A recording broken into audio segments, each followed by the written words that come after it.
Karaoke.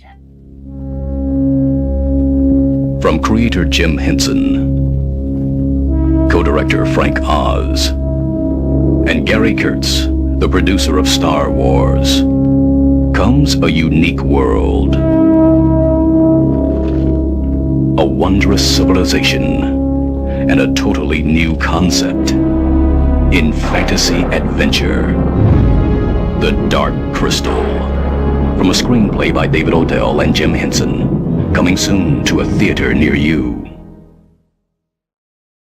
Near you. Yes. Scary stuff. For kids, you say? Yeah, so they tried to say. Yes, friend Jim Henson said kids should be scared. It's part of toughening up. Yep. So he said, let's have 90 minutes of nightmare fuel for them then.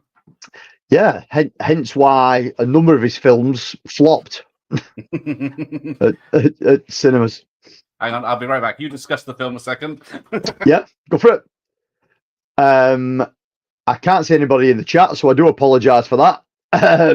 But yeah, as far as a Henson film goes, like Gareth just said, one of the more sort of darker adaptations, one of the more darker stories.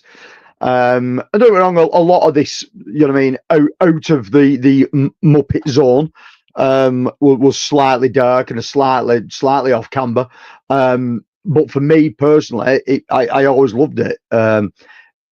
Hence the love for Jim Henson films. In theory, if you look back at his back catalogue of work now, the guy has done no wrong. Yeah, a lot of this stuff flopped when it first came out, especially the move away from the Muppet stuff. An audience at the time really seemed to struggle with it.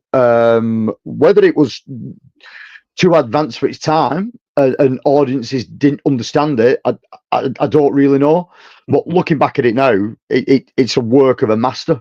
Every one of them's a masterpiece. And the Muppet films are great, but it's hello, Josh. Sorry. I think hi to me. So yes, this is in honor of Dr. Impossible. This was his option of a live stream and watch party. So cool. Please here.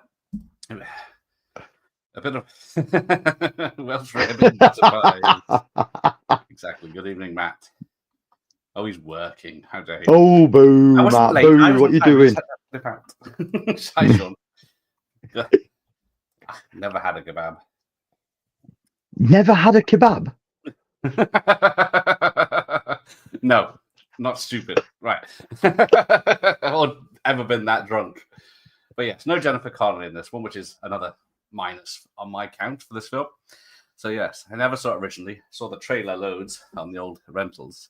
But the younglings or whatever they're fucking called put me right off. Podlings. Boblins. Bit of pob. Podlings. So which one have you got? Which one have you got there? All right. Stupid camera. There we go. Have you apologized yet? No, we'll do. Right, so you've got one of the similar artworks to what I've got. So, okay, my thing was to watch this on VHS as well. And you might be saying, Tony, you're sat in a different position to you normally sat. It's simply because the stupid machine behind me here, this big stupid 20-inch Combi CRT piece of shit, when I put this tape in, when I turned it on and put this tape in, it's chewed the bastard up and won't give it out. It's stuck in there. How'd you get I've lost the copy of Sell Through Dark Crystal, and it's buggered me telly up as well. So I've had to move shit around in here, and everything's out of whack completely. And I've had to ball it and go with the Blu-ray, but my other TV is there, and the player, and not everything's the wrong way around in here. So if the camera keeps lighting up like crazy and shit, I do apologise, but it's all gone Pete Tong in here. Mike's going to be in and out. He's drinking. Nice. Gefflins. Is that from the producer, Geffin? Dark Crystals. And there's Ian Scene. Now, rest in peace, your video player. Because I you'd have to strip the whole thing to get the tape. Oh yeah, out. you know what I mean. It must be 100 weight as well. Like with it being a 20-inch combi, like you know what I mean. You needed Jeff Capes get it upstairs. It was just, it was just ridiculous. And now it's packed up on me. Well, it turns on. It just will not give me the tape back, and it made a terrible noise. So yeah, unfortunately. It looks like I'm in the market for a new one. I thought I had a special edition DVD, but I couldn't find it. To be fair, I mean, there's two versions of the Blu-ray. This was the anniversary edition that came out. Never really liked that artwork. I always thought it was a bit. I don't know. Yeah, it's the original poster. Yeah, that's the theatrical poster. Yeah, well, the theatrical one sheet for the UK is pretty poor as well. That's the So the theatrical one sheet has got the Skeksis sort of castle in the background on the left hand side of the poster, but on the right hand side it's just all font, and it's like a yellowy colour. It's pretty crap, really, as far as sort of Henson poster goes. There's no sort of teaser within the poster. There's no nothing. It doesn't show you anything, so you couldn't get a feel for the film.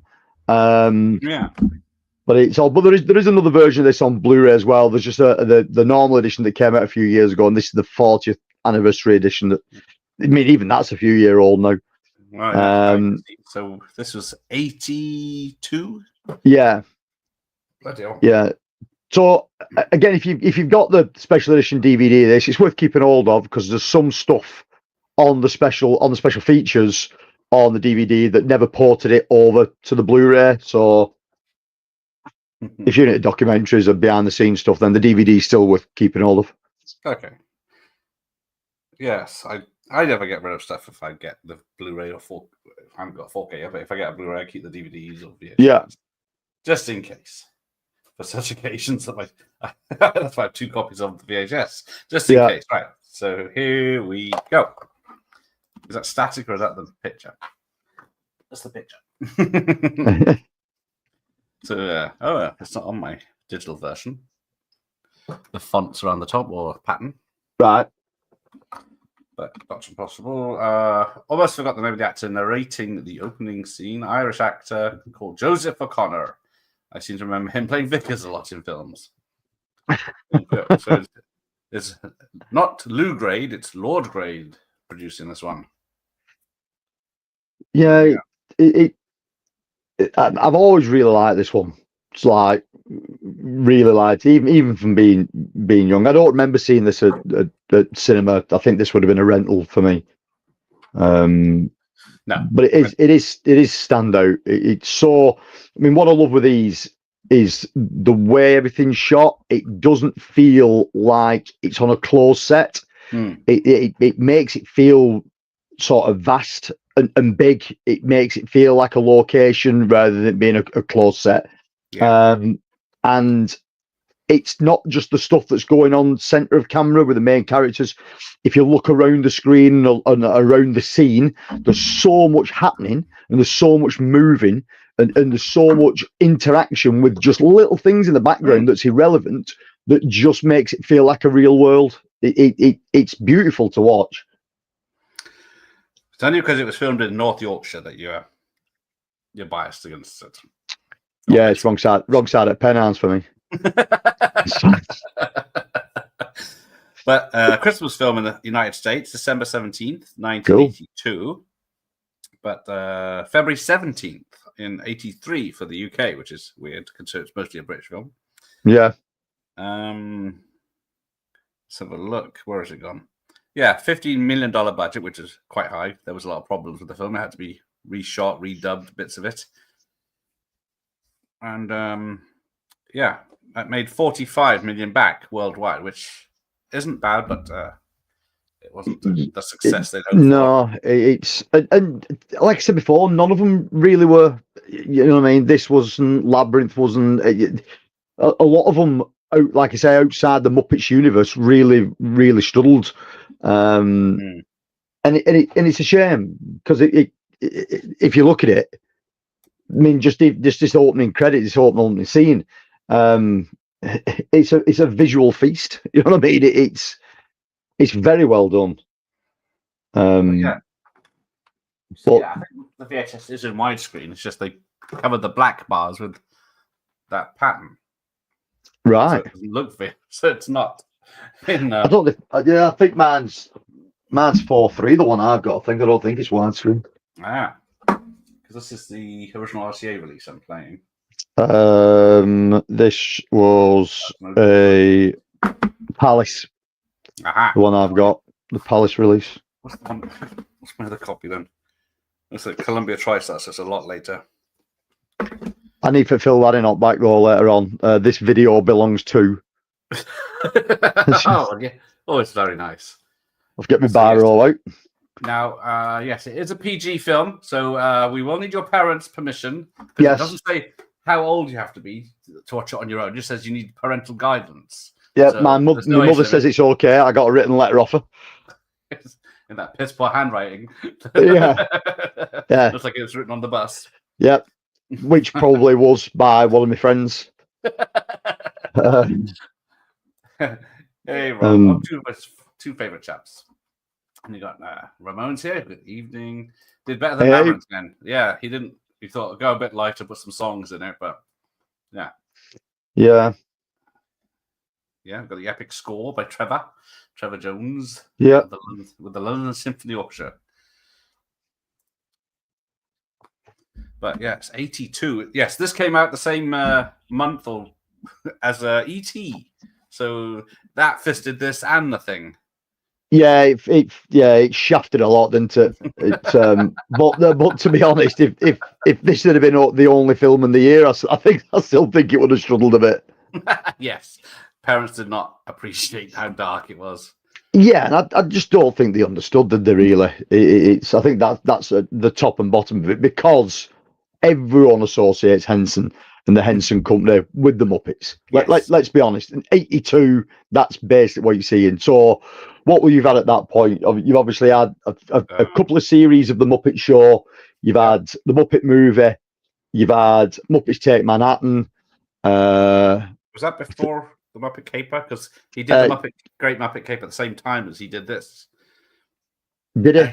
I thought Manhattan. I always thought Caper was after Manhattan. I can never remember. No, I can't. I should do, really, being a Henson nut, but puppet nude. Yes, he's in the buff. He's got a little wood, right? Hey, I mean, he's playing his. Oh, right, sorry. He's playing with his horn. Damn. Too blonde on us. Playing with his long pipe. Damn. Never mind. Carrying on. Yes. What's just your favorite 80s fantasy? Dark Crystal, Legend, Labyrinth, Lady Hawk, Neverending Story. Out of that list, see, we're a Labyrinth house. We have a shrine to Labyrinth in our living room. It's my wife's favourite film of all time. I like it as well. But my favourite fantasy movie of the 80s, I'm partial to Legends, but that's quite dark and quirky. Straight up fantasy film. There's levels. There's levels between fantasy, sort of fantasy sword and sorcery, and sword and sorcery. It's sci-fi fantasy as well. Yeah, space. But just a straight fantasy film. I mean, Willow. I was always partial to Willow back in the 80s. Yeah, you know what I mean? Krull. Yeah, Krull's. Yeah, I mean, Krull's amazing. I mean, I know Krull was, well, basically Star Wars rip-off, weren't it, at the time? Let's be honest. But it, for me, holds up. It's a really, really good film, and that got shit on for years, and that struggled at the box office. And but it's one of the posters I've got up on the All Stars and Landing of the original quad of it, and good film. Yeah. But yes, damn ET. Yeah, put the mockers on it. Put the mockers on everything for about 18 months, didn't it? You know what I mean? Yeah. And then we go. Yeah, Fraggle Rock wasn't far off, of course, because Fraggle Rock was a spin-off of this of sorts because there were supposed to be creatures that lived underground in this bit, but he cut them out. Used that idea for Fraggle Rock. Yeah, and I mean, Fraggle Rock's good. I mean, Fraggle Rock will always be in my sort of zeitgeist as being. Yeah, it was Saturday evening TV, early evening TV for me. So Fraggle Rock, The Muppet Show. The Muppet Show. Yeah, that wanted to be in it after the second season is amazing. Yeah, it's everything. Yeah, it's unreal. It's a shame. I mean, there's 5 series of the original show, and only 3 series ever came to DVD. It mustn't have sold that well. Shocking. Yeah, and they can be picked up dead cheap them now, like a couple of quid for a series. It's the next to nothing, but they are fantastic. Like you said, it's great guests on. Superman, everyone, but yeah, I guess it's Disney Plus's now. I guess.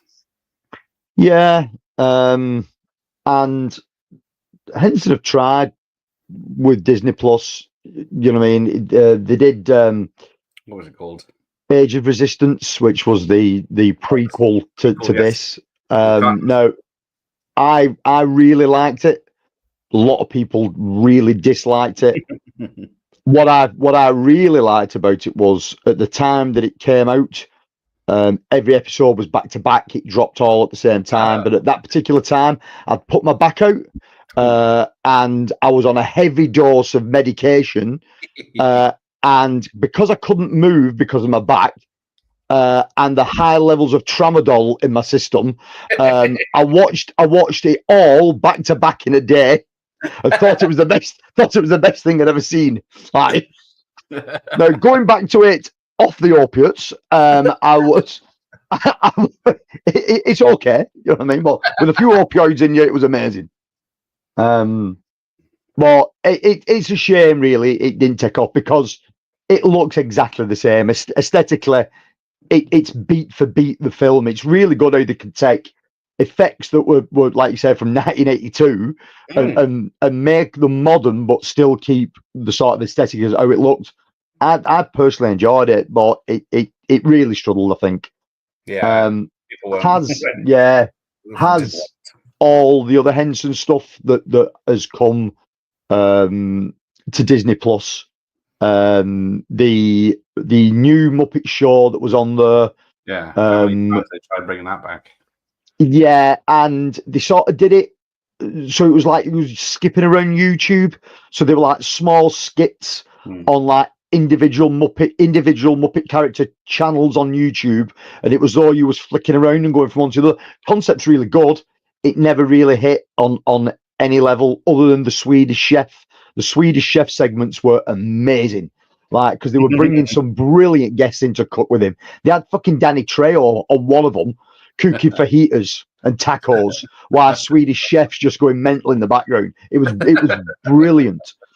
But apart from that, the only 2 real standouts of the Henson stuff of late was the sort of reimagining, retelling of Haunted Mansion that they did with the Muppets. That was really good. That was a Halloween special a couple of years back. It's only about it's good. It's only about 40 minutes long, and Gonzo takes the main part. It's really good. And if you've not seen Electric Mayhem, so it's the story behind the Muppets band, Dr. Teeth and the Electric Mayhem, and how they formed and what they did after it's about what they did after the Muppet Show finished. It's Chef's Kiss. It's fucking amazing. Every episode is fantastic. So that's the real standout one of the moment.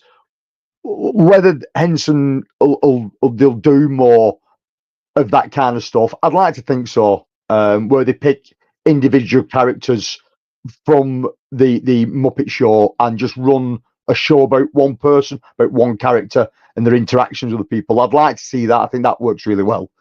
But Muppets as a show, I don't think it works to a modern audience. No. Kids, okay. Oh, we've lost one. We've lost one other kid. What are they called? One of the ancients. He's he's croaked it. Yeah, imagine having 4 hands, the stuff you could get up with. Damn. Yeah, and if you watch that bit, it's beat for beat the passing of Yoda from from Return of the Jedi. It's exactly the same. Nothing to do with Frank Oz, who plays Yoda. Who plays both of them? Yeah. Yeah. Frank, we don't know what to do here. Ah, fuck it, just Yoda it. Yeah, just make him disappear. Great year for darker or unique animation. Dark Crystal, Time Masters, French film, Secret of the Nim, Playing Dogs. Playing Dogs, oof, yeah. Always a laugh. They should have. Yeah, Last Unicorn, brilliant, really underrated film.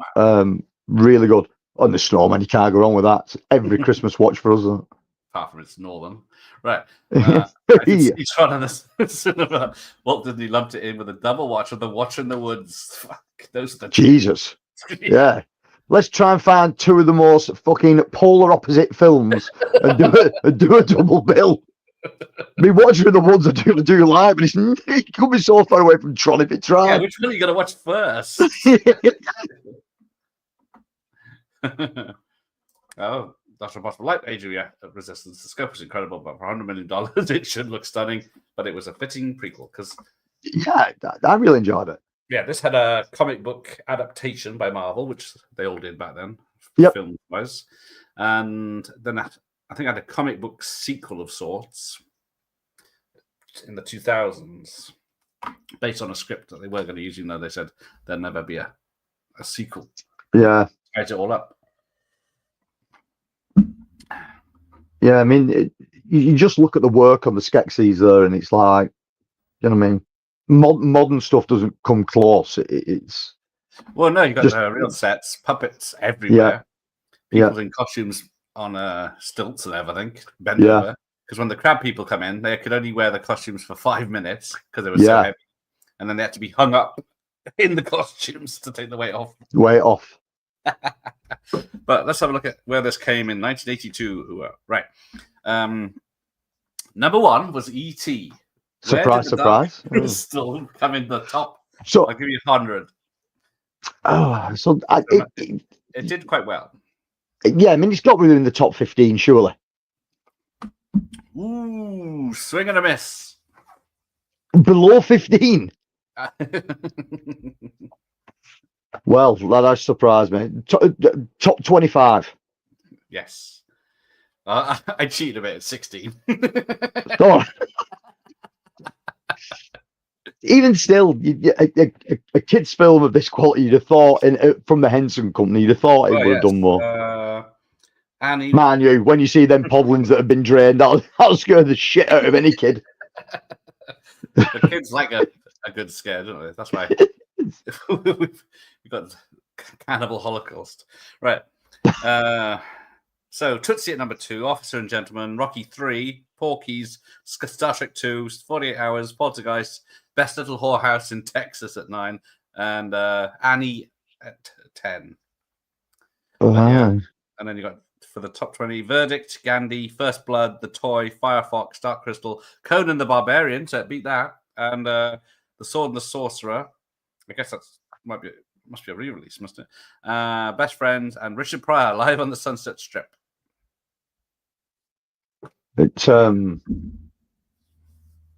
Yeah, I always thought Conan did better than that. I always thought that was it's obviously it's a big year for films though. Sophie's Choice and Tron. Yeah, it's Tron did 22, so it didn't do as very well. Yeah, 82 is a good year, and it's 48 Hours did very well. Number 7, $78 million worldwide. So here they go, these nutters with their swords. Yeah.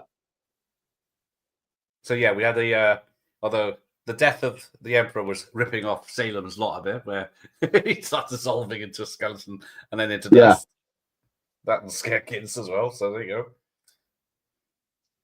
Yeah, I mean, like just the voices of the Skeksis as well. You know what I mean? That high pitched, screely kind of voice. I know in the TV show, Simon Pegg Oh plays yeah. the voice of I think it's the Chancellor character that gets sort of booted out. Ah, So the Chancellor character in this one in the TV show, I think Simon Pegg voiced him. makes sense. So yeah, the Road Warrior came out this year as well at 23 million. Raiders of the Lost Ark was re-released to make 21 to get to number 34. Yeah, The Thing was at 39. There you go. Allegedly. Yeah, Whatever facts they've got at hand. it's like I say, you was never going to beat ET. Like I say, it must have been on cinemas in the UK for at least 18 months. Oh yes, ET has twice as much as number 2's Tootsie, so yeah, they probably made more than the whole 200 films put together. Yeah.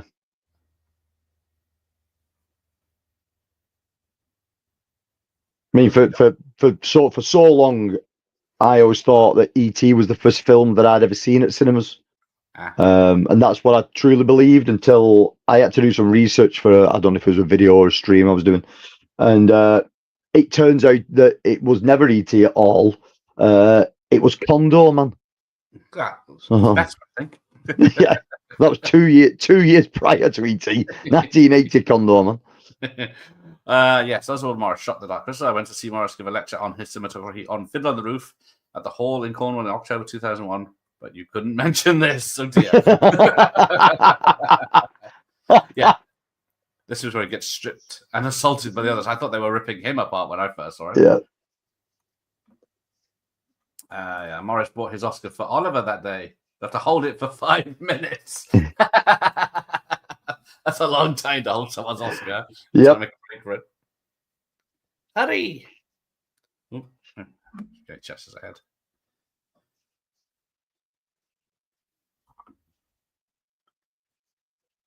The audience should have flocked to see The Thing instead of that freakish bug-eyed Martian. Mm-hmm. Yeah, I never liked E.T. I never went to the cinema to see it. I never saw it on VHS until it came out on retail, I should say, which of course was 88, I think. Yeah, I do like it, but it's got sections within the film that bore me a little. Same with people might slate me now, but I like the film, but it's got a really bad section in it for me. The Goonies. Now, if you speak to my counterpart on the channel, Dave, that's one of his most hated films of all time. He cannot stand the Goonies. He reckons it's just loud and shouty and fuck all happens. Yeah. But there seems to be traits in certain 80s films where a small section of the film just goes flat and then it picks up a little bit again. I always found that with E.T. I always found that with the Goonies. It's Goonies. E.T. always tries to bring on the emotions. Yeah. Now there was a little thing there that ran across the floor and hit the wall. Yeah. And it's a wind-up toy without the key in, with a furry cover. Yeah, but it's genius. It's just little other things going on in the background, and there's no need for it. Like there's no need for it at all. But because it's there and it's something that catches your eye, it just makes the world feel more. It makes it feel more believable, realistic. It's just really clever. Look, there's another one there.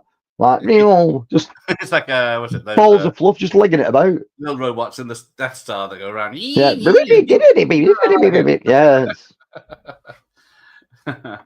Oh, hello, Shane. This is his older sister's favorite movie. One of them. Yeah, I mean, great film. Hello, Double A.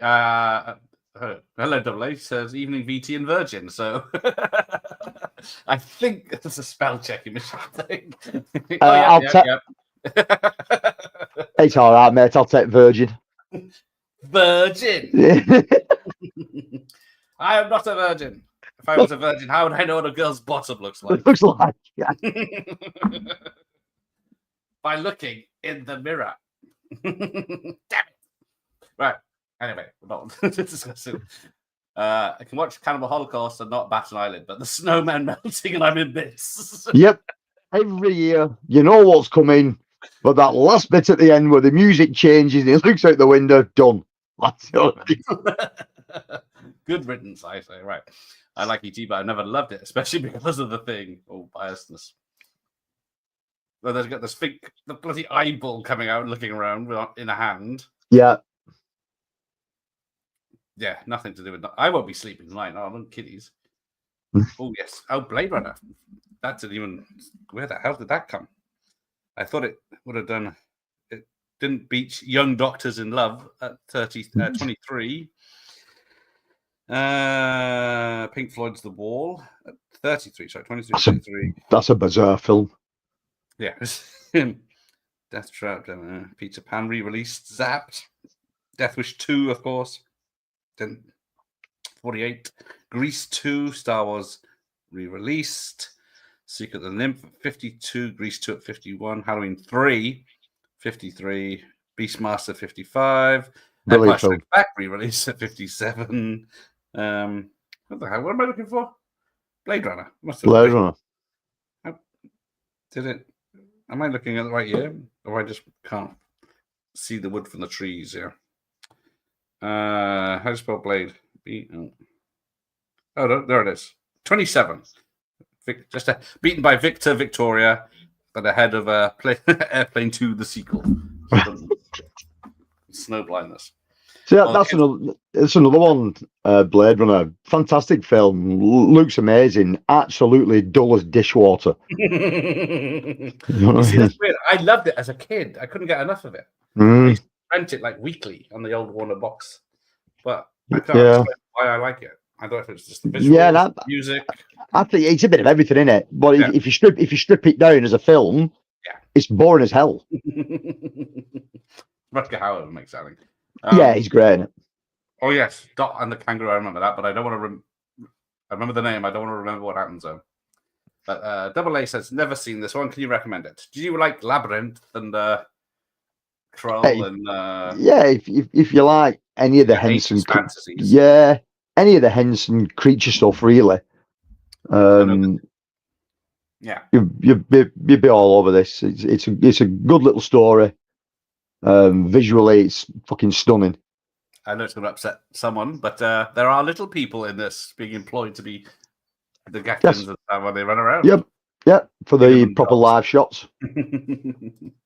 So I think it can't be called a completely puppet film because of that. Apparently. What about Mac and Me? It's probably better than E.T. To be fair. I liked it before. Better than E.T. Any alien that shoves a kid over a cliff in a wheelchair then saves him. Yes. We're all over it. I still need to get the director on because he did Ice Pirates as well, but he won't. His agent or something doesn't work by emails. And of course, they're in America. And the last time I phoned them, she wasn't in the office. She was out on a mobile. Doesn't work via email. But she's using fucking carrier pigeon. Oh, I like the Goonies as twice as much to make up for it. Labyrinth is just fun stuff in every corner. Bulging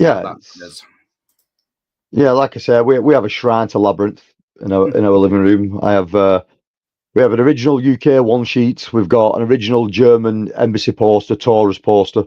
Numerous pieces of our original artwork, film cells, box, you name it. Girlfriend of mine had to go to London back in the day to work there for 6 months. I was asked her to bring back a VHS copy of Dark Crystal. It was just before we had internet here, I guess. Now you got this thing, which is called something. I've forgotten. What's the called?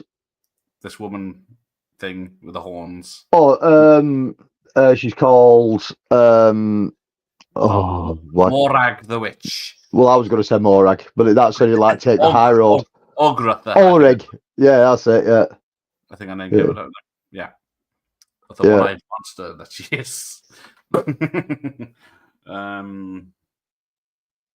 UK VHS copy had a making of Oh, tempted. I got 2 VHS copies. I don't think either of them have got the making of. Yeah, the one I've got's definitely not. So Not that I can know anymore. It's stuck inside the video recorder, but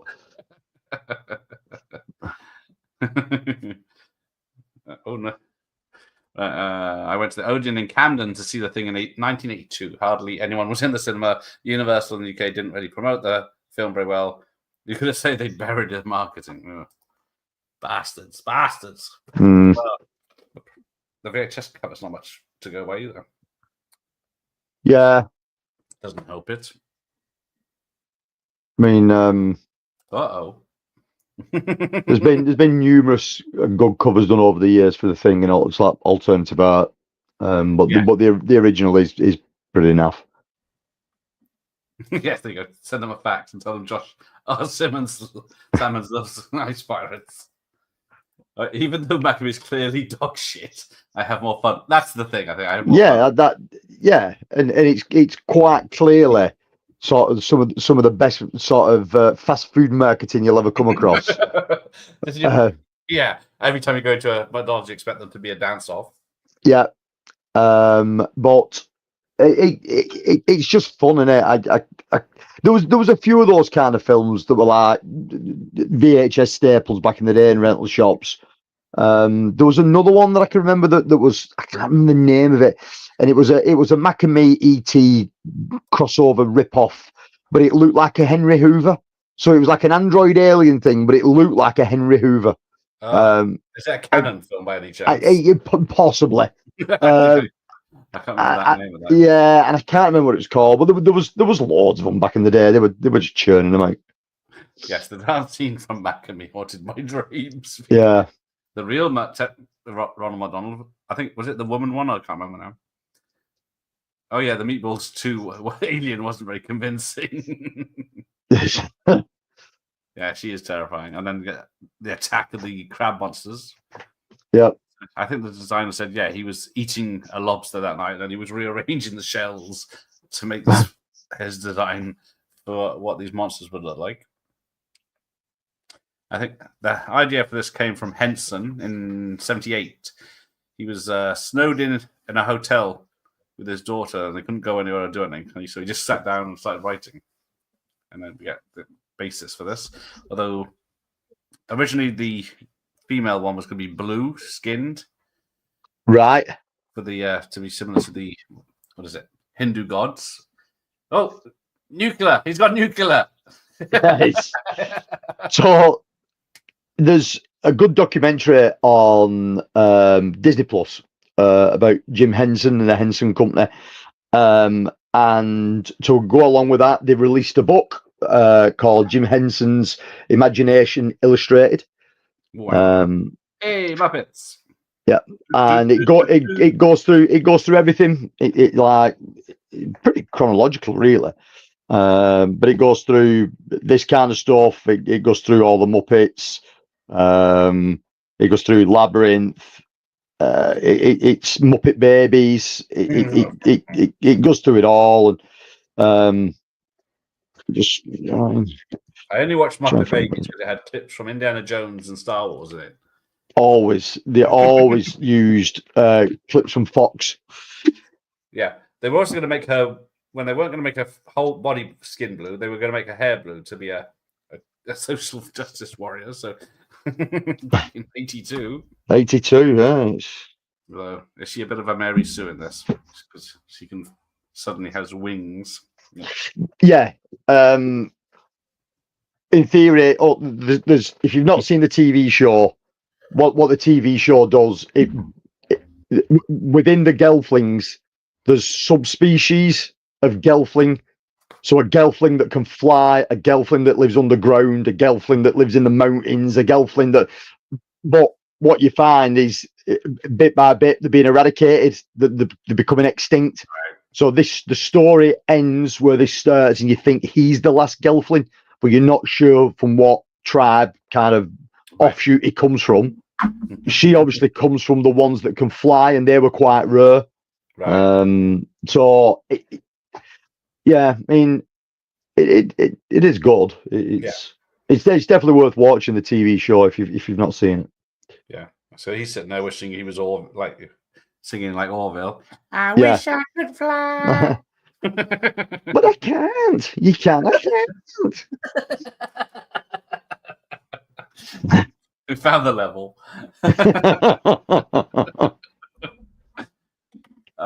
Yes, it was. Was it? Yes, Billy Whitelaw that voiced the ogre. She's in The Omen. Yeah, the flipping eyes. Yeah. Was it her that says, "This is for you, Damien"? Is she the nanny, or she just cut together? Right. That's her, is it? Dr. Impossible's showing off. He's got a preset thing in the CIC rental box. Oh, nice. I've got the Blu-ray knockoff one up there that looks like it's in the CIC box. Ah, nice. The thing was only ever in a small box on VHS. Because I think mine's a late release. I think like Universal, so it's obviously quite a late release. There's been tons of re-releases of it. One of the DVD releases is, for some reason, they took the artwork that was used for the video game on Xbox and PlayStation 2. Oh yeah, and re-released the film with that artwork. And you're like, what the hell is this? Play through the film. Yeah, it's not even in the film. Don't put your hand in holes. See, it's a little Shih Tzu.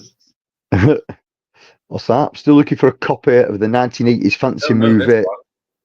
No. Never heard of it. In the Land of Far Away, the children's Bale kid. Christopher Lee. Not seen it since my childhood. Anyone seen it? Man, no, you've got me there. And I'm normally all over that kind of thing, and I don't know that one. Still got a bit of blue air. Oh, Josh is checking eBay for things. Yeah, hold on a sec. I'll sit me. Yeah, what was the thing? Not a video nasty is what I can't work out. The thing's gross and gory and more. Yeah, well, it did make I think a Section 3 list. So it was a Section 3 film, which meant it had to be highly edited for UK release. And the ones that were being put to distribution for rental tapes had to be edited accordingly. Otherwise, you could be prosecuted for showing the unedited or renting the unedited version. So it was a Section 3 video nasty, but it was never prosecuted or anything like that. Yeah. So yeah, it's from the late 80s, 87, 88. What was it called again? Let's have a look for it. Mio. Never heard of it, but yeah, Christian Bale would have been doing, what was the Spielberg film back then? 1987. World War II one. Yeah, it's not ringing a bell. I need the ultimate copy of it to go The Exorcist and Evil Dead. I can't be buying that. VHS G-Man has. Oh no, give me the slots. In 89, CIC in the UK was going to release the thing as a post set, but it was scrapped. They released it as a stripy sell-through in 89. Yeah. It was a Section 3 nasty, but then so was Night of the Living Dead, which is even more stupid. Yeah. There's loads of them on the Section 3 list that are just completely stupid. Shogun Assassins on there. I recently did a live stream about video. Excuse me. Yeah. Live stream about video nasties with Darren Sands over at Mr. Sandsman and Slaughtered Lamb Movie Podcast. Darren was running a video nasties thing, and he asked me would I like to participate, and I said yeah, and I chose 5 of the most ludicrous video nasties that should never have been on the list. Everybody else chose like the ultra grotesque stuff, and I just chose batshit crazy things. So I chose toxic zombies and looking Zombie Lake. I mean, how the hell Zombie Lake was ever on a nasty list? I've no idea. The nudity. Even though it's maybe, but there's 2 cuts of the film. One where everyone's in the buff, and one where no one's in the buff. Right.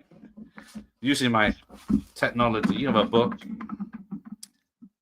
Mimmin. Yeah, so I've just checked it out. It's a Swedish film. Aha. Ooh, I like those. Yeah, not the Swedish films you're thinking about.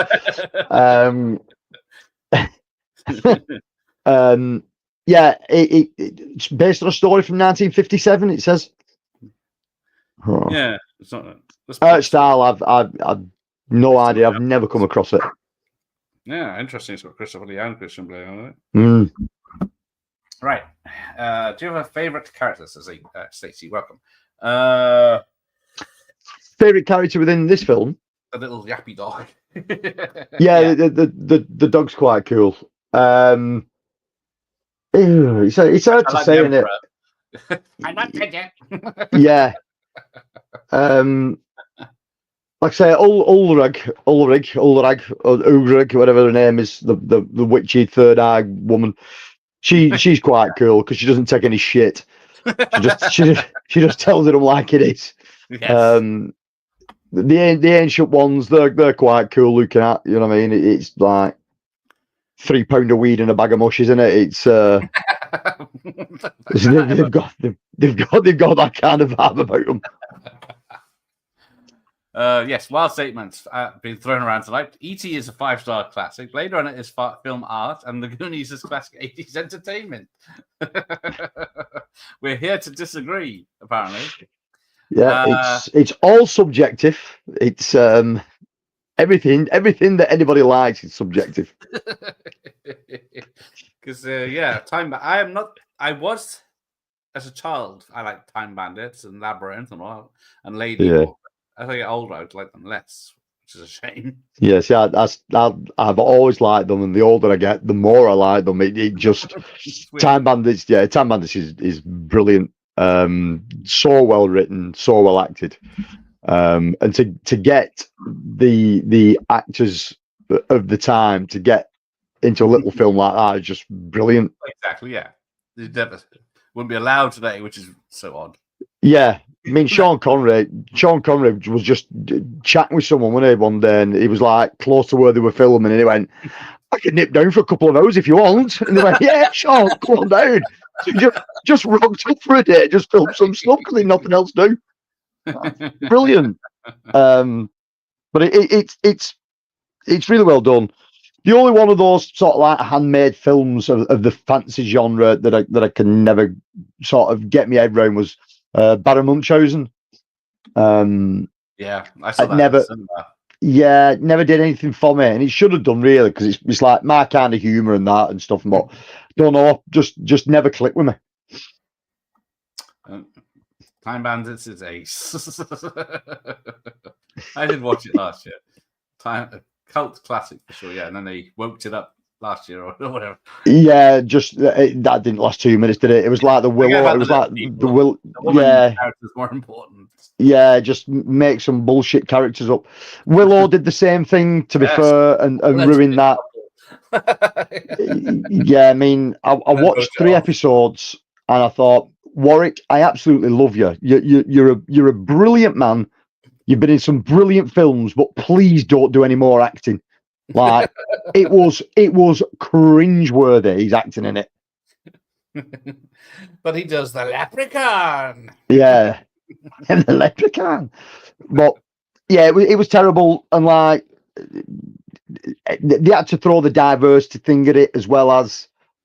So you had 2 main characters that just happened to be gay. Not you know what I mean? I'm fine with everything, but you don't need to telegraph it to me. You don't, you know what I mean? You don't need to go, Luke, they're kissing. It doesn't matter. Doesn't matter what they're doing. You know what I mean? Yeah, but it's like, oh, we've got a talking Asian guy as well, have we? Right? Okay, like brilliant. It's you know what I mean? If you're going to make the character the kind of character he is, that's fine. Just pushing stereotypical people in a particular, it doesn't do anything for anything.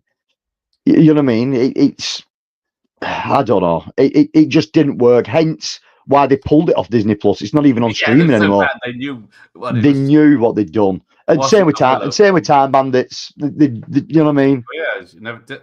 I don't think anyone even finished it, did they? No, I mean, it was the first thing that Phoebe out of Friends had done in about 20 years. You know what I mean? It was like, why the hell have they got her? And it was it Thor: Love and Thunder guy, wasn't it? Waikiki, whatever it is. Yeah, He was, yeah. falling out of favour. Yeah, but like I said, this kind of stuff doesn't work anymore. Like, people just don't love the fantasy genre like it was loved in the sort of 60s, 70s, and 80s, especially the 80s. There's a little bit of it in the 90s, and it just disappears. Early 2000s, they tried to make a bit of a comeback with it with certain films, and it works to a degree, but you've got to be into it from the start to really enjoy it. A modern audience going into this kind of stuff tends not to be interested. No. You know what I mean? It's here come the bats. Yeah. Although my VHS seems to be somewhere else. I think I may have paused it a bit too much. Hang on. But yes, Princess Bride, of course, is another one, which I do love. Thank you, Josh. Yep. That's another good one that me and my wife love. Again, we own the original Hang on, I'll just get some A1. Yeah, we own the original A1 video shop poster for Princess Bride, which we've got up on the stairs as well. I'll have to get around to doing some kind of video for these posters soon. So hard to film posters, though. There we go. The soundtrack final. See that cover then looked like a Simon and Garfunkel cover. It's great. It could be, couldn't it? Yeah. As you wish. I do mean that, Tony. Right. But there was so many good 80s fantasy films. Yeah, Ironheart with Stoltz. I don't know that one. Return to Oz, another dark fantasy film for kids. Yeah, which is another big favourite of my wife and mine. We love Return to Oz. Dragon Slayer for me is still the best dragon that's ever been put to film. To do a practical the way they did a practical with that dragon, and for it to look the way it looked on camera, it's amazing. And bizarrely in the UK, we've only ever had a DVD release of it by it was a collaboration anyway between Disney and Paramount. It was never a straight up Disney film, which really good. So I imported the 4K steelbook from the US, which the artwork's Nickel. It is Peter McNichol, yeah. Probably one of his best, if not his best role. It's really good. I mean, I can't get that to camera properly. At the best side. No, his best performance is in Heat with Burt Reynolds. Yeah. But yeah, it's a truly brilliant film. Again, there's so much. Sword and the Sorcerer. There was tons of it put out. Beastmaster. That's the import 4K of Beastmaster. I've got that on VHS, which I'm very pleased about. Yeah, I mean, that artwork alone. Again, that's the UK cinema quad art as well that they used on this slip. But it's just the director of Phantasm. Yeah, it's a brilliant film. 2 posters. Yeah. Love his hair. Brilliant film. Yeah, and the 4K transfer on that is phenomenal. How good that is. The Skeggies are totally freaky. My wife won't watch this film because it's too dark. Yeah, that's what. Yeah, it's what put a lot of people off as the way the Skegsies looked. Yeah, because I forget what they were going to look like. They had a different design. I think it was lizards or something. Yeah. Well, Sean's watching Demolition Man. That's why he's so quiet. Good film. Can't offend anyone with my opinion on Princess Bride because I haven't seen it. Well, that is offensive that you haven't seen it. It's good. Andre the Giant's brilliant in it. Yes. Somebody put me back in the fridge. I feel sometimes I just S tier. You just have to acknowledge their greatness. And if you don't enjoy them, or care to watch them. Yeah, that's true. But like I said, there was so much of this stuff put out in the 80s. Like it's yeah, and it was just the making of this bit here with hundreds of puppets on bloody screen. Yeah. It's chaos. Weird old grey lady with gammy eyes would be in the catalog model nowadays. Yeah, everyone's hating on E.T. for making the Thing bomb, and this. The only movie after the 80s decade that even came close to Dark Crystal is the Danish movie Strings from 2004. But don't know that one either. But yeah, the Europeans with their Moomins and stuff. Yeah, I mean, if you want to go down that kind of route, you've got Lucio Fulci's only ever delve into the sort of like fantasy genre with Conquest. What happens in that? That sounds familiar. So that is sort of a fever dream LSD film. It's completely lit with purple and green filtered lights with Vaseline smeared on the lens, so you couldn't really see what was going on. Shitload of dry ice. But it's about obviously it's about an ancient weapon, a sort of bow that can generate its own power. It's ludicrous. It's just loads of TNA. Oh, bottom, okay. Yeah, but it's loads and loads of fun. But only Lucio Fulci's only ever delve into doing a fantasy film, and that's what he come up with. Did you put your back out again just to watch it? Yeah. But it's worth a watch. Or Cannon turned out a few good ones. One being Barbarians. With the Barbarian Brothers. Brilliant. Absolutely brilliant. Film from the 90s to watch later on. Yeah, I mean that's just great. They did another one as well called was it Nothing But Trouble? Something Big Trouble, where the two wagon drivers. Trying to think of the ones I was looking to watch. Double Trouble, yeah, 92. Yeah. There's my oh dear. That's I didn't help. There you go. I think that was the 40th anniversary edition Blu-ray, I think. Fucking hell. Yeah. 40 years. Yeah. A few years ago now. I'm sure it's the 40th anniversary of this one. That's what it came out for. 687. Again, it's worth picking up because there's like 3 hours of bonus features on it. It's but it's great film. What else have we got there? Nope. Go fuck yourself, Sean. Yeah, that was I missed that one. There's Italian stuff as well. I'll have to put my finger over it because we might get kicked off. But Iron Master, if you've never seen that one, brilliant cover art. But it's a big old set. Something up. There's a big old set of movies on it, but it's that's a crazy Italian exploitation film. If you've never ever want to check that one out. But then the canon stuff that Lou Ferrigno did, the Hercules films, they're worth a watch. There you go. Oh, yes, Double Trouble was the great Barbarian Bros movie. I have someone mentioned it the other day, and I thought I'll check it out. But I don't. Yeah. I've seen Barbarians because I went to a Barbarians watching point, and it's pretty good. You know what I mean? As far as those kind of films go, they were pretty much set for it, weren't they? You know what I mean? They had the look. They couldn't act, so it didn't matter because they were being barbarians. But it's a decent film.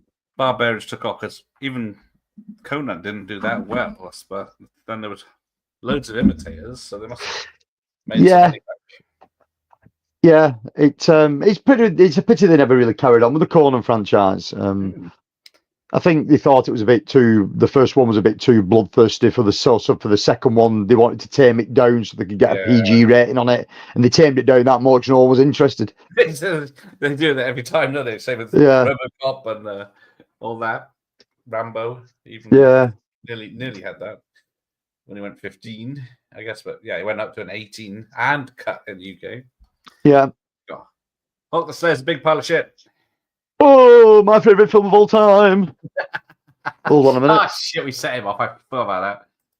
It'll be half an hour going to all this stuff of bloody Deathstalker. Yes, another one. There is the original pre-cert X rental don't tape for want Hawk that. the Slayer. The solid case. That's what you want. That looks bigger than your head. It's weird to look like a tape cassette, but then Odd, innit? But that's my holy grail piece, my pride and joy. Now. I could once I found that I could die a happy man. And then I've got so you'll be able to see maybe another one behind me there. So there's a you only need one copy. So that's the Channel 5, the Channel 5 sell through. But Channel 5 did 2 sell throughs, this one and then like a holographic covered one. That was that, and there's the laser disc. Fucking laser disc. Yeah. Hang on, what's this thing? Beyond the Edge. Oh. It says beyond the edge of darkness there is a world of sword and sorcery. Jack Palance. Jack Palance absolutely eating it up every scene. And England midfielder John Terry. John Terry, yeah. And then the who's who of British acting and board treaders.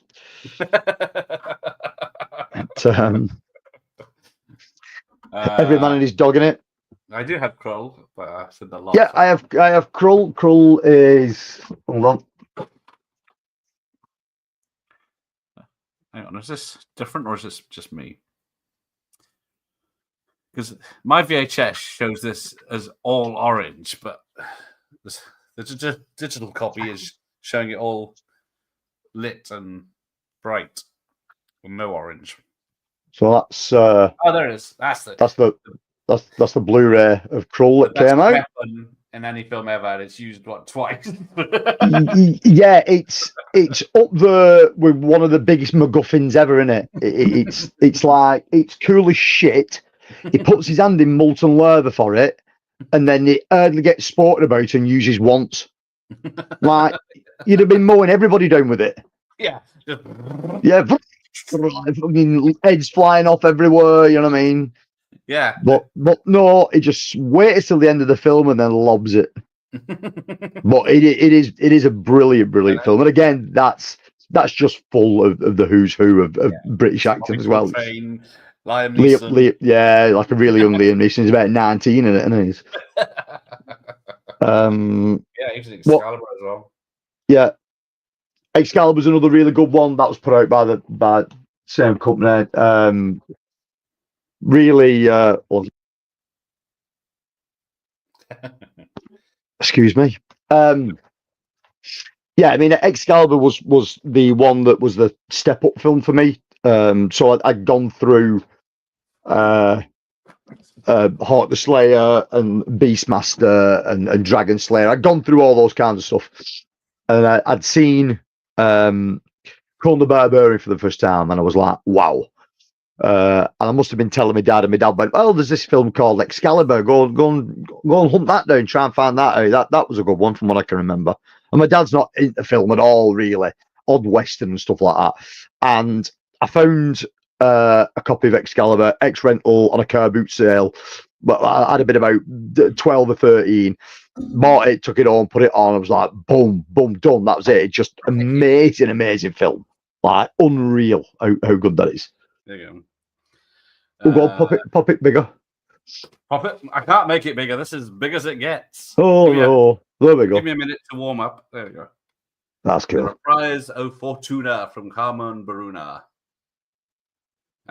Taken from the 1+1 cassette for Excalibur. That's brilliant. The main theme from the film Excalibur. So, yes. So big. So, such a long song. It's on an album. And then that's cool. I can't go anywhere without my science fiction hits.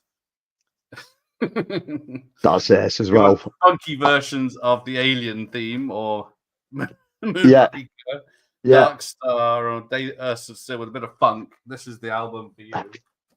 Yeah, or it could be followed up by Jeff Love and his orchestra, the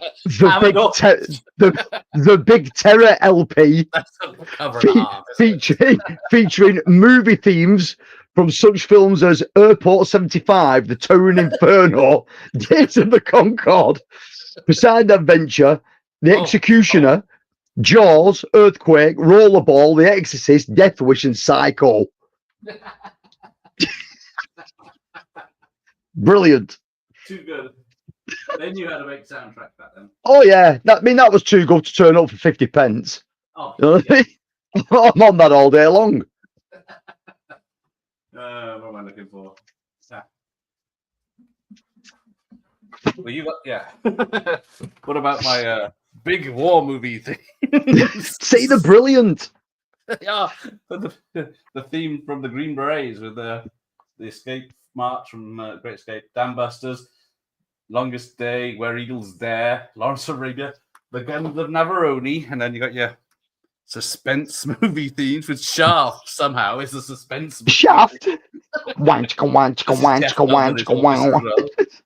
Airport, Frenzy, the theme from Zed, and 2001: A Space Odyssey and Diamonds Are Forever.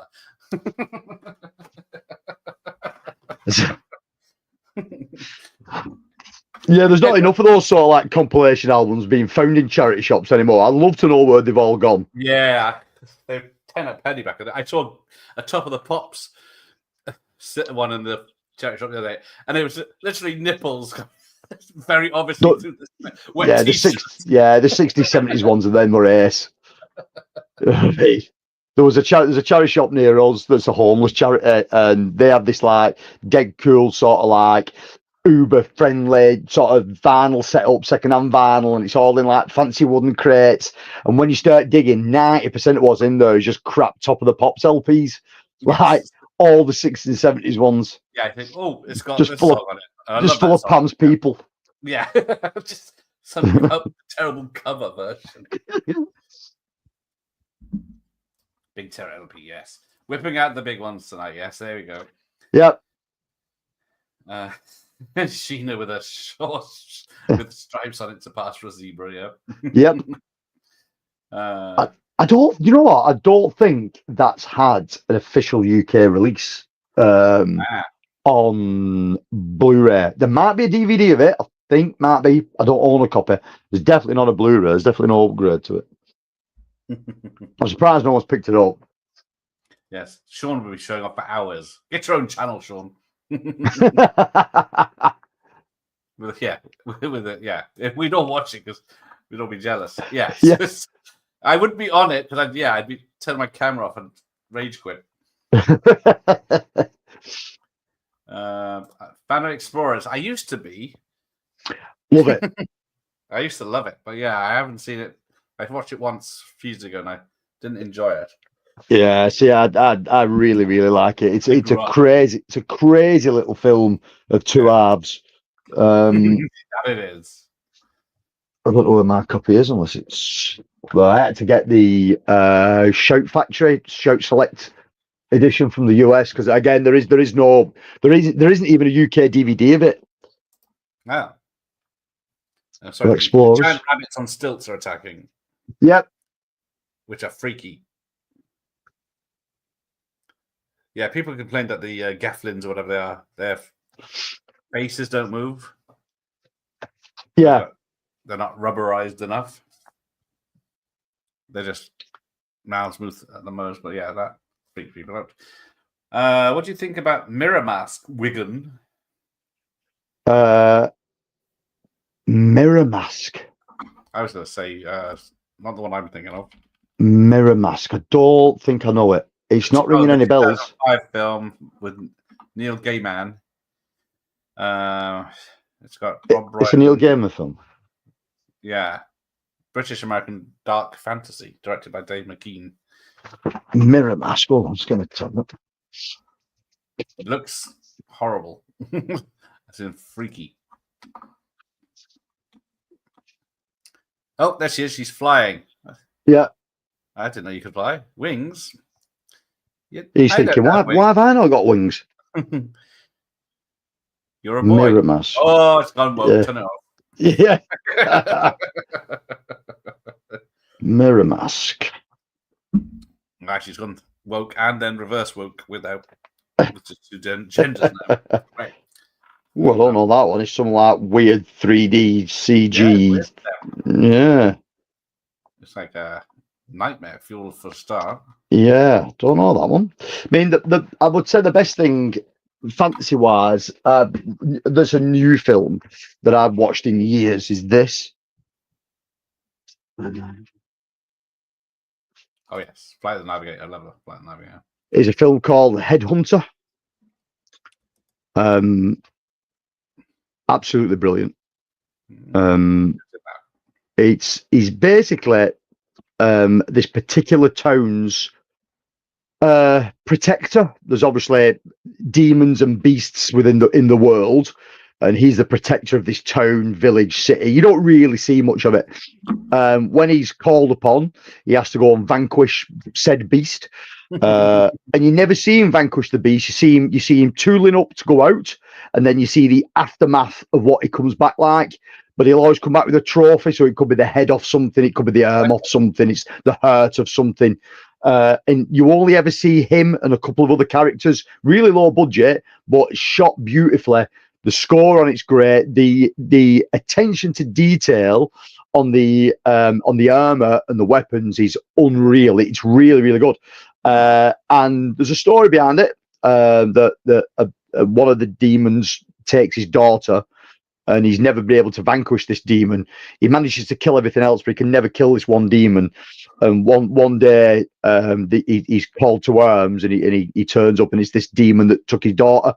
And it's about him sort of trying to vanquish this. It's really, really good. If you've never seen that, that's worth checking out. Which year is it? 2015, I think. Oh, okay. Sorry, 2018. Does sound familiar, but I don't It's think it's very good. And then you can dumb it right down with Deathstalker and Deathstalker 2. Yes. Who did? Oh, Deathstalker 2 was Jim Wynorski, wasn't it? Yeah. So yeah, you know what you're getting with that. And yeah, the first one. Who's the bad guy in the first one? Is it Carradine? No, David Carradine is in. Oh, he's the one in the poster with all muscles, isn't he, with the sword? Yeah, David Carradine is in a film like this. Well, he's in a few films like this, but he did Sword and the Sorceress. Is the David Carradine one with the snakes wrapped round him, and he's like the naked woman's on the floor, and then he's got a big sword. He also did Death Sport as well, which is like a fancy kind of film. But Deathstalker's good. Deathstalker 2 is not too good. Deathstalker 3 is awful. But yeah, they're with it. I mean, the art for Deathstalker 2 on that one looks like Golden Axe from the Sega Mega Drive. Yeah. Well, I don't even know how they got away with that. Yeah, those posters are lying. Yeah. Has anyone seen The Slave and the Sorcerer yet from Hex Studios? Yeah. There's a lot of them, like this one. Yeah, is there a Deathstalker 3? Yes. Slave Girls from Beyond Infinity. Hang on, no, we're sold on that one. It's the best type of girls. Yeah, from Beyond Infinity. It's pretty good. It is pretty good. The other one that's similar is Nymphoid Barbarian in Dinosaur Hell, the trauma film. I've got a copy of that kicking about somewhere. Is that newish, or am I thinking? No, it's not. It's an old one. About 88, I think Trauma put that out. 1990, somewhere around there. Slave. Yeah, I recognise Slave Girls now from a different poster. Good film. I've seen it. So let me see if I can. Right, what's happening in this film? So we're to the point now where they've captured the Gelflings, they've brought them back. They're going to drain the essence because they realise that the essence of Gelflings will give them more life than the essence of Podlings. because they've already eaten all the gelflings. That's why there's only these two left. But what they don't realise is that one of the gelflings has got a shard of the original crystal that hasn't been tainted, and he's got to jam it back in the hole. Subtle, this film, isn't it? Yep. Just sticking it straight in. Yeah, I don't say could make a very poor joke about what killed Jim Henson, but I won't. Do you know what killed Jim Henson could have been sorted out with a few antibiotics and a couple of days off work? Yeah, like there's no reason for him to die other than he didn't want to go to the doctor and didn't want to stop working. So basically, just did it to himself. Yes, that's a Oh, that eye's moving. That's not creepy. Yeah.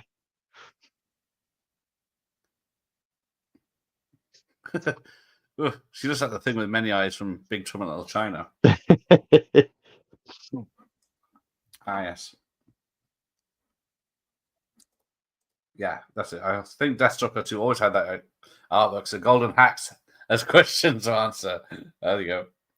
Yeah, I mean, I don't know what year Deathstalker 2 is. Or to be fair, what year Golden Axe is. What year will Golden Axe be? 88? 89? Late 80s, wasn't it? Oh, he's got Amazons and Barbarian Queen on VHS. I have Barbarian Queen. Well, there's three of those altogether, isn't there? Barbarian Queen. Oh yeah, what's the Amazon one? They're all up there. Oh, this is getting weird now. She's pulling her O face when she's getting zapped and her essence drained. Yeah, but the Barbarian Queen and all them, weren't they like Roger Corman produced films? Where Roger Corman brought a different, like a director on board to direct, and he produced them. I'm sure the Corman films. You have the gift. Call them to freedom. Yeah. It's just like the end of Never-Ending Story. Yeah, yeah. Just say my motherfucking name, will you?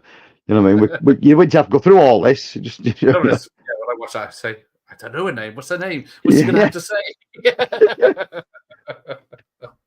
Oh, shit. I pay no attention. Yeah, but then you also had the second and the third ones, which are rubbish. Yes. Well, it was a never-ending story, so yeah, they had to carry on. Yeah, yes, I mean, the Barbarian films, I always mix them up. Unless I start watching them, I never know which ones I've seen or... Yeah, and then you've got all the Ator films as well. Yes. So Ator, the Fighting Eagle, Death Mask, whatever the hell it's called, that one, like Deathstalker 4. There's tons of the Deathstalker films. They're just flinging those wind-up toys everywhere now. Oh yeah, they're all over. Like falling down holes, yeah. bouncing off holes. I know the giant turkey has been taken down by little animals. Yeah.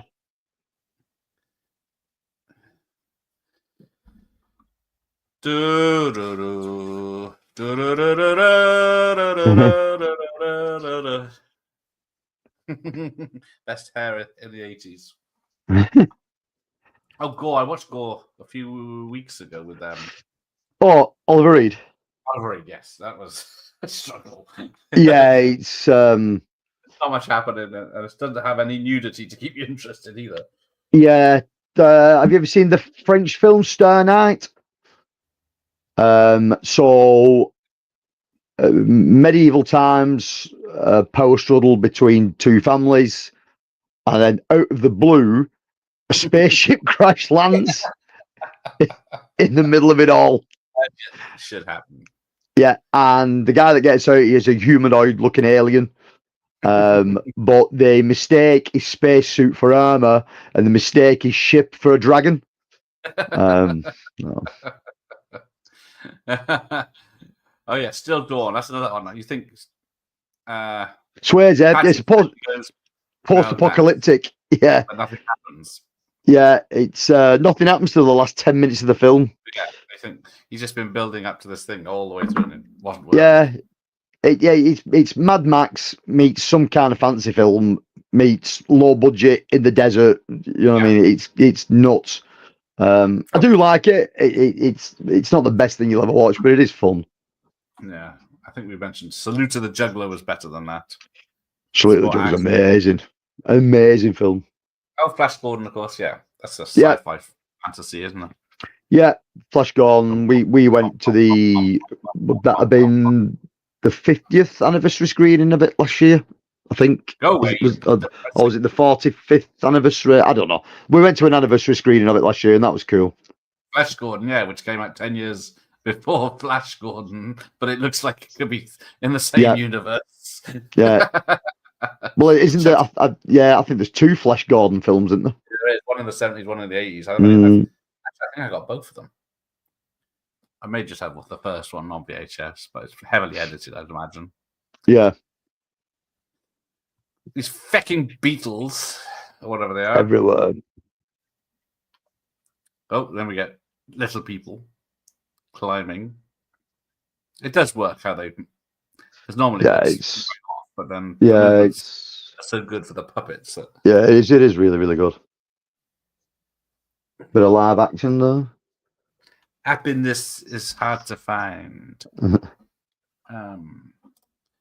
We'll have to try Salute the Juggler again. I haven't seen it for 30 years and don't remember liking much. I was exactly the same. I watched it back in the day and I thought, something special, but watching it now, I guess, compared to modern films, you think, oh, this is amazing. Salute to the Juggler for me was one of those Friday after school, walking home, picking some tapes for the weekend. And I remember going into our local video shop and there not being much in that I wanted. So I think at the time they had like a cheaper section where like a film was £1. Like stuff that had been out a while or shit nobody heard of, or it was all on one big wall. So I thought, go on, I'll just get 3 out of this section for £3. And Salute to the Juggler was one of them, and I'd never heard of it. Took it home, put it on Saturday morning, was like, boom, mindfucked by it. This is brilliant. Yeah. I just remember seeing the post. I thought, what the fuck is a juggler? And why are we saluting him? I'm not interested. Then I eventually just gave it a watch. And then I didn't enjoy it, which is... It's got so many different names, though. You know what I mean? It's called Blood for Heroes in America. Yeah. There might have been 3 Flash Gordon films. All right. Yeah, I definitely know the 2, but yeah, there could have been, because so many of them in the 90s came out later. Oh, so here we get it's building up to the big finish. What could possibly happen with these 2? The Snow White adult movie with 7 little people in the 80s on video. That's probably worth more than most horrors or martial arts films because it's so hard to find. Yeah, I was reading today that Arrow Video have just picked up the rights for a lot of Hong Kong cinema. Herd Boiled being the first one that they're putting out, I think. Yeah. But yeah, I guess I don't know how much rights are to these things. Yeah, it's odd Hong Kong cinema over here, really. It's for Terminator for £1, I think. Yeah, boy. Yeah. But a while back, Dave did a poster for AMP, Alternative Movie Posters, and he chose Herd Boiled. And it got put up online and people was raving about it. And it turns out that John Woo saw the poster and was fucking blown away by it, so much so that he commented on the poster. I was like, so Dave was made up. Praise from Caesar, indeed. Yeah. But no, if we get some John Woo films, that'd be cool. I mean, Herd Boiled's a great film anyway. Yeah, some weird I don't know. there was something animated on the rock. Is it like they animated the hole so they could just take the animation away, make it look like it's healed or something later on? Yeah. They do it on the crystal as well. If you take notice, I mean, Yeah, there it is. yeah, watching it on the VHS, it's probably just noticeable. The Blu-ray that I'm watching here, like it stands out like a boil on your bum. You know what I mean? It's.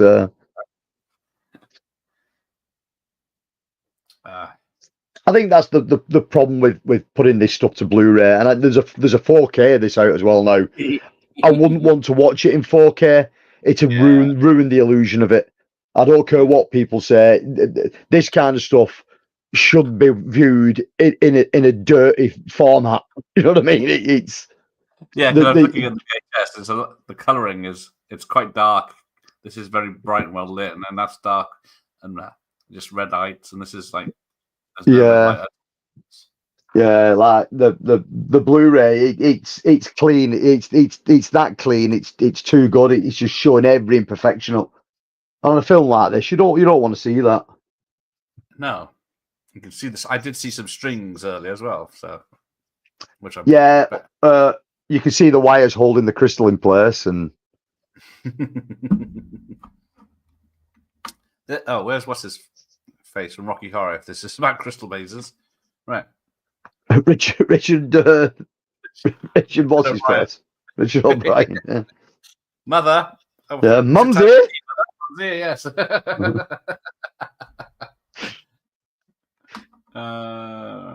Erotic ghost stories. Yes. The Chinese ghost stories, erotic ghost stories. Yeah, erotic ghost stories. 88 films put that out a couple of years back. Yes, hopefully they don't do John Woo's Blackjack with Dolph Lundgren. Yeah, that was a TV pilot. He said John Woo's Dolph in a TV pilot. And I think that was before he did Mission Impossible 2, or was it after?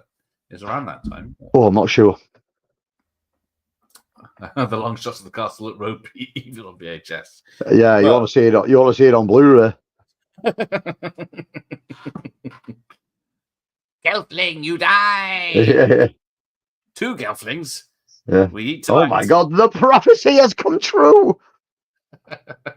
There's a very panto feel to this. Oh yeah, massively. Get him. Yeah. He's behind you. Got a thigh slap and the boy Gelfling's actually a girl actress. Yeah. Oh no, he dropped it. Fuckwit. He dropped the shard. Oh, hang on, let me think. Oh, Michael Myers went ambitious Friday evening. He rented 4 films. Remember discovering Running Man at 2 a.m. Brilliant. Best time. Yeah. But yeah, you forget that. 4 tapes. But yeah, if they're 90 to 2 hours each, and you don't get home till 6 or 7. Yeah, I remember doing the same thing. I don't know if it was the second film or the third film I got. Saturday night, obviously parents are in bed, watch film, and I got Michael Caine's The Hand. Nice. That freaked the fuck out of me for weeks. I had to watch the film in 3 installments. Like I just kept turning it off, then going back to it. Like, no, I've watched it since, and there's absolutely nothing in it. But she just got stabbed right in the back. Massive knife. She's done for. Yeah. So yeah, this had very poor test screenings where people complained it was like too long and they couldn't understand what most of the characters were saying. So Henson had to take it back. He chopped off 20 minutes and redubbed most of the people. I think the Gelflings were speaking their own language as well for most of the film, and then sometimes ain't gonna help anyone to get bums on seats back then.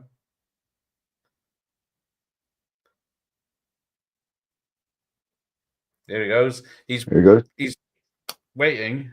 Oh, yep. The alignment's here. So yes, they got separated at birth. So now the good and the bad get together and then just be all right. Yeah, the Skeksis and the Ancients are basically one and the same, aren't Yeah. The power was inside you all the time. they? Yeah. Yes, the hands. He still has a Lucas Steven Tyler, doesn't he? Yes. I love the hands. So, TV as a kid on TV, I had nightmares over it. Yep. Yes, Yep. Michael. It destroyed me. Three sittings. I just kept stopping it, and then I would go back to it. And what I never noticed as a kid is the beginning of the film is very bright and light and colourful. And as the film goes on, the colour starts to saturate and drain out. So it gets to the end, everything's like just in like monotone blues and purples. Basically, you're just following his ride into insanity. It's a brilliant film, but it freaked me out as a kid. Yeah, it is. Man, I said kid, I wasn't that young. I'd have been about 13. Probably around the same time I saw it on late night TV. Well, I would maybe later. What's going on here? The dog's eating something. I'll make it out. She's going to kill it with a pitchfork. Oh no, she's rescuing it, I think, before it falls in the lava. Yeah. Or magma. Magma. Yeah, yesterday was the first time I went to the cinema this year, and I can't remember how far back last year I went. I think it was Dune 2, if that was last year, which was earlier in the year as well. But yeah, I think we're going to see it, unfortunately. We watched Sinners about 2 weeks ago. Very good film. Very good film. If anyone's not seen it, I would recommend it. But don't go into it expecting to see something that you've not seen before, because it at the end of the film is a beat for beat another film. I should bring it up here. I haven't got full tilt boogie here, but never mind. But cinema wise, obviously, if you follow my channel, you know we was champion Omniplex cinemas.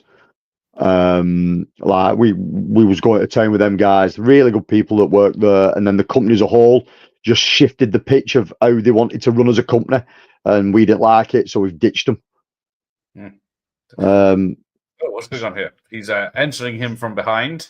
Oh, luckily the picture's gone off, so viewers can't see this. And now they're merging. Yeah. Yes, that's him. Brian Froud, who did this designing, didn't he? The kind of HR guy of the fantasy film. Yeah. It's less phallic, though, but still got buggery in it. There you go. Yeah, that's it. Froud's conceptual art is amazing. Yeah, he came up with it while they were working on the stories, I think.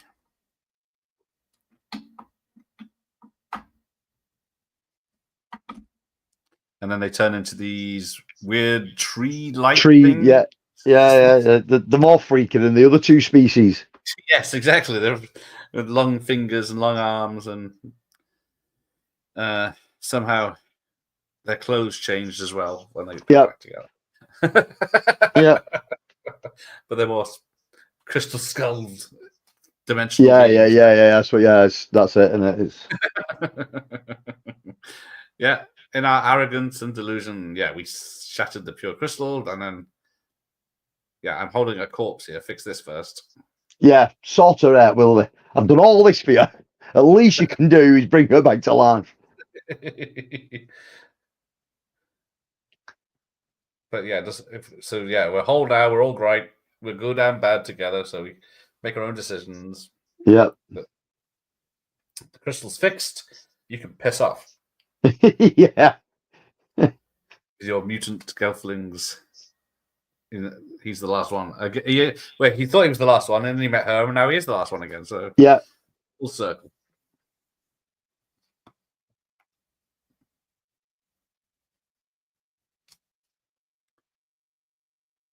Oh, is he kissing, or she's dead again? She's dead again, I think.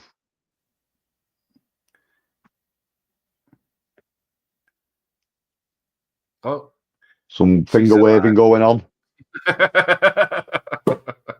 Now we need Crystal of Truth. Done. There we go. he uttered the magic words, "Is he busy? Let's get wizzy." Pip pap poof. Yeah.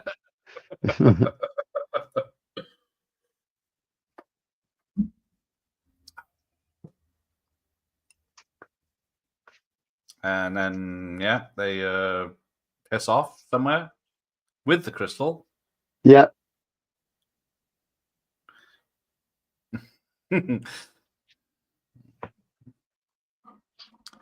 Poochie has gone back to his home planet.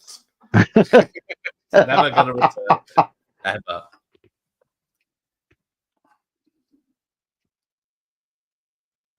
Yeah, how did Sooty never get a movie? But yeah, this Yeah, picture no, it's very nice. Matte paintings and real locations. yeah. I mean, I'd love to own an original matte painting from a film. I don't really care which one it is. You know what I mean? I would love to own something like that. So Frank Oz puppeted, Frank Oz voiced, Frank Oz. So there's a lot of Muppet people, Dave Golans, Steve Whitmere, and everyone. Yeah. And Tim Rose was the treasurer. He was he the fish thing from It's a Trap. Yeah. He was whatever he is, Admiral Akbar or whatever his name Yeah, is. yeah. So There's a numerologist. So yeah, there was originally going to be 7 ski lists or whatever they're fucking called. But I think they got around. So yeah, Deep Roy's in this, who's the little person in everything. yeah. And one stunt person, Kieran Shah. His gig is Percy Edwards. Fizz gig, that's him. That's the little flurry dog thing, isn't it? Yeah, they didn't. They ran out of money for the credits. I think. Yeah. Yeah. Up above the streets and houses. But yes, narrator was Joseph O'Connor, and he was Ursikis. It's finished. I remember it being longer. Yeah, a phrase we all use daily, says Ian. Yeah, it's what is it, about 93 minutes? Something like that. It's like, yeah. On VHS, I think it was 89 minutes. But yes, Duck Ramon's off. He's going to watch The Pacifier. I'm going to torture myself with The Pacifier for a little while, and then he's going to watch something good. There you go. Yeah, what is it? Dwayne Johnson and The Pacifier. The Pacifier. No, it's what's his face? Bald-headed dude, Triple X, all that shit. Diesel. Yes. Diesel.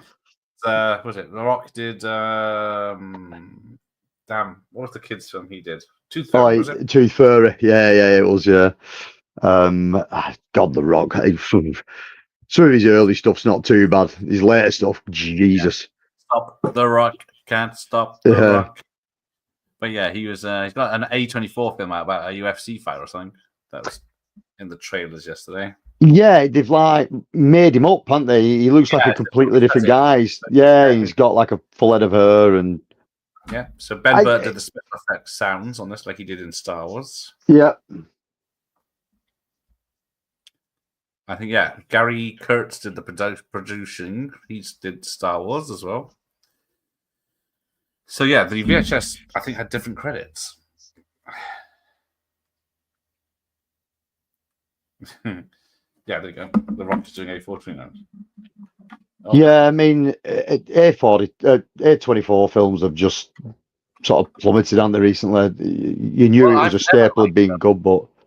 Yeah, now they're just thinking they can make anything and everyone will love it. Yeah, they're just going Blumhouse, aren't they, really? It's, yeah, I mean, the Unicorn film, Death of a Unicorn, I was in high hopes for that. I thought that was going to be good, fun. No, it's just shit. Yeah, like you've two of the world's sort of like most prolific best actors we've got at the moment, and just dumbed them down to a level where you just don't care. You know what I mean? It's yes. No,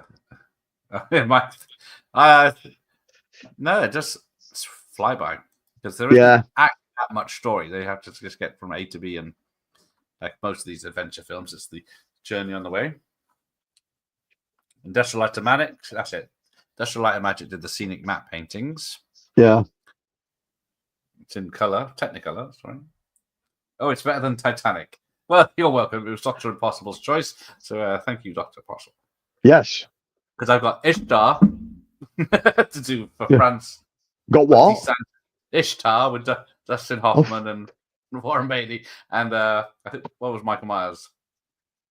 The Prince of Tides. All right. Just say thank you. I don't know. I want them. It's a collective choice, isn't it? You know what I mean? It's I think one of them was going to be damn the Beast. Damn, Within. It? No, not Must Die either.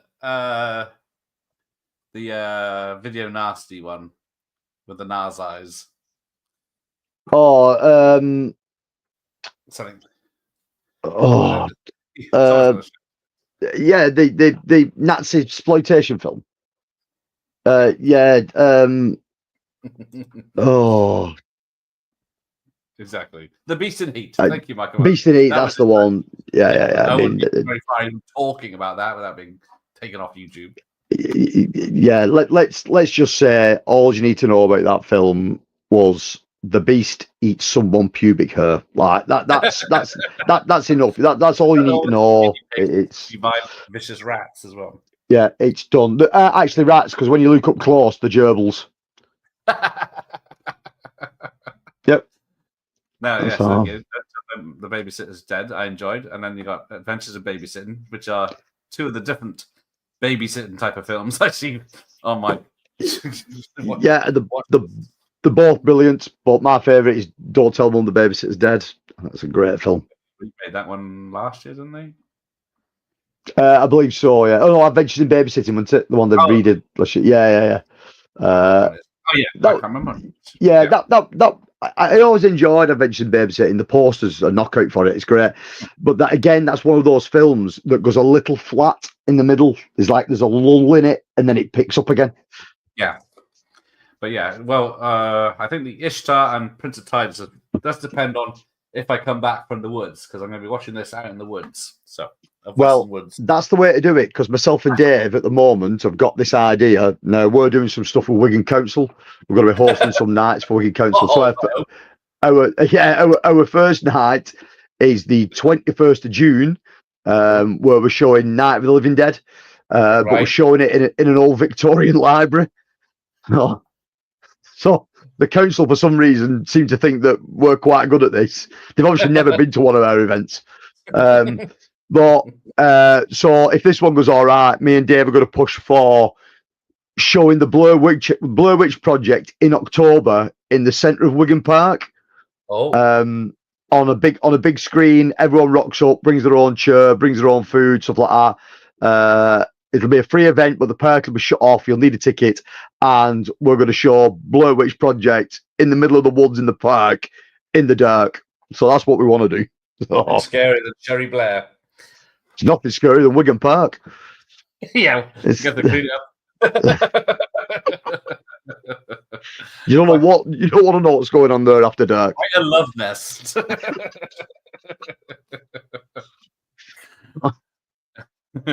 But yeah, that's what we've got coming up. Yes, and hopefully we're not cursing ourselves. It's not a cursed film, is it? No, that's all right. No, it's not. It's not one of the cursed films, is it? Yeah. When I used to live in Bristol 20 years ago, there's a square in the centre. It's not very big. Well, it's big enough for a few hundred people at least to sit down on. And they used to show films like Back to the Future and stuff like that. But then, of course, all just ended in the fucking chaos because they served beers and spirits, and it's just like a family event.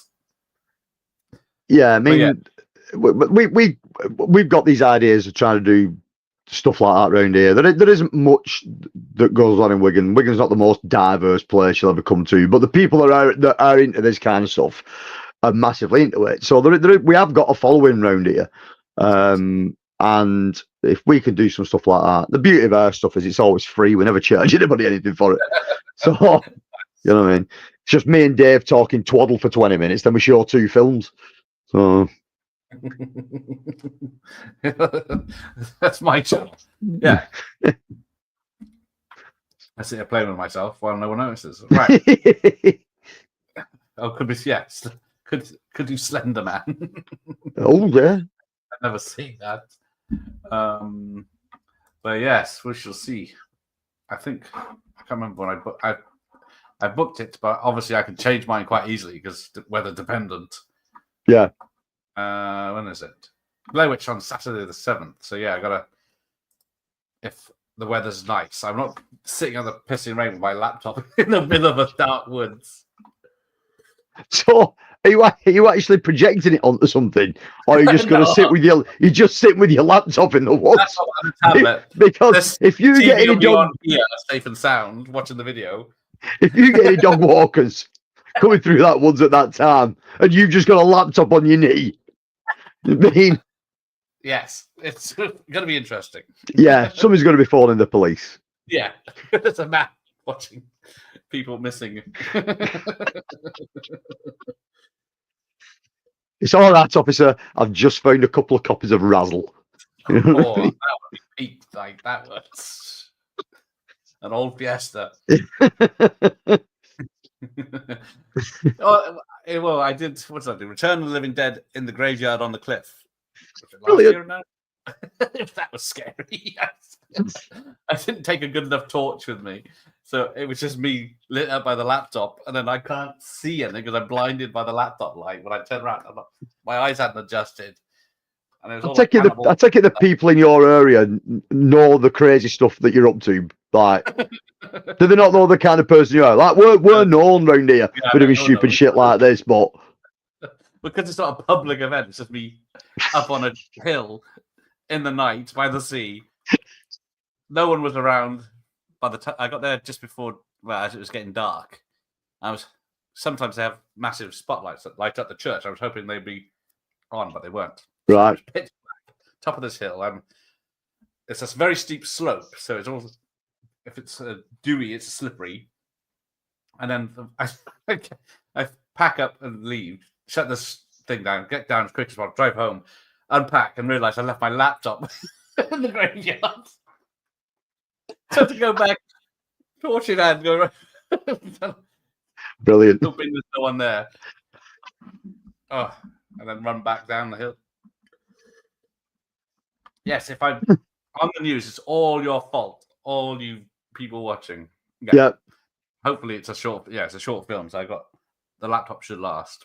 And I'm gonna take a big torch with me. Yeah, local pervs. Yeah.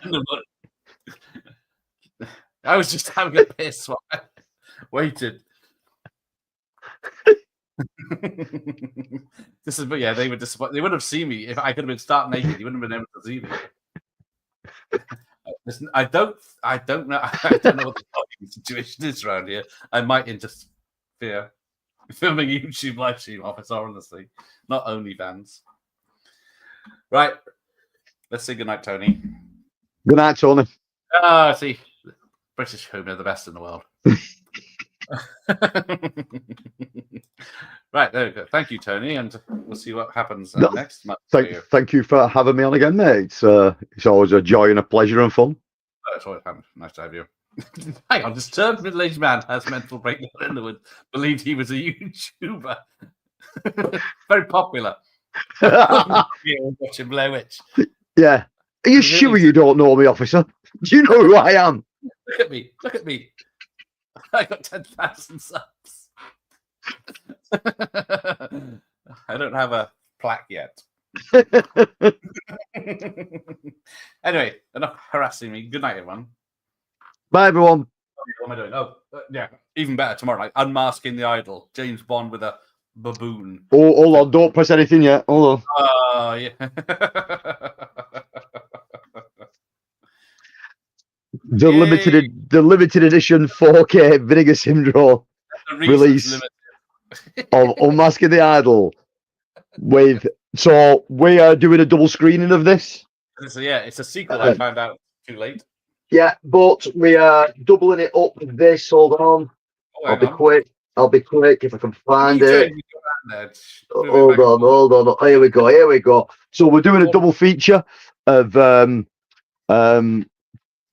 super secret agent films. So we're doing Unmasking the Idol, but the other one we're doing For Your Height Only. Isn't that banned in other countries? Yes, it's brilliant. Who doesn't want to watch a Wang Wang film? There is. The other one's called The Impossible Kid. So it's but that's a double feature that's coming up at the club soon. So if anybody wants to come over to, we're going to watch 2 films of biz like this, you're more than welcome to. Yeah, 4K has peaked with unmasking the idol. Oh, mate, it's just a waste of 4K, isn't it? Really, let's be honest. Oh yes, there you go. That's my level tomorrow. I got and then interviewing the director of was it the Darkness documentaries tomorrow night as well. So Right, cool. tomorrow, bloody hell. Right, I need to get to bed. Oh, no, don't mention the Home Alone shoes. Oh, All right. Good night, everyone. And see you later. Isn't this a school day?